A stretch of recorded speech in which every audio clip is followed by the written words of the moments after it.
গুরু কিভাবে তার আশ্রিতকে সাহায্য করে তা একটি সত্য ঘটনা থেকে আমরা জানতে পারি। কুঞ্জবর্ণ হিন্দু কলেজে হোস্টেলের ঘটনা। সেখানে শ্রী শ্রী সত্যনারায়ণ পুজোর আয়োজন করা হয়। নাম, গান, ভোগ নিবেদন, আরাধনা, প্রসাদ বিতরণ শেষ হতে 12টা বাজে। তখনকার আগরতলায় দিনেই শুনশুন করে। গভীর রাতে বাড়ি রওনা দেয় শিক্ষু যোগেশ্বর কর্মকার মহাশয়। মনে ভয়, তাই ঠাকুরের নাম জপ করতে করতে চলে। সঙ্গীরা অন্য রাস্তায় চলে গেছেন। মাঝে মাঝে পিছনে তাকাচ্ছেন।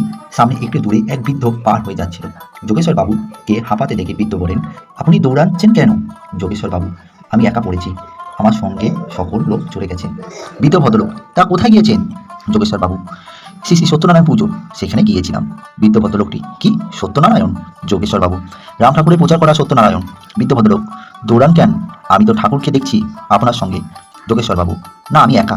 বৃদ্ধ ভদ্রলোক, ঠাকুর তো বলেছেন আমি তো আপনাদের সঙ্গে সঙ্গেই থাকি, গুরু সঙ্গে থাকতে আপনি একলা কিভাবে হলেন? এইভাবে বৃদ্ধের সঙ্গে হেঁটে চৌমতিতে এলেন। পাশে তাকিয়ে দেখেন বৃদ্ধ অদৃশ্য হয়ে গেছেন। চারদিকে তাকিয়ে আর বৃদ্ধকে দেখতে পেলেন না।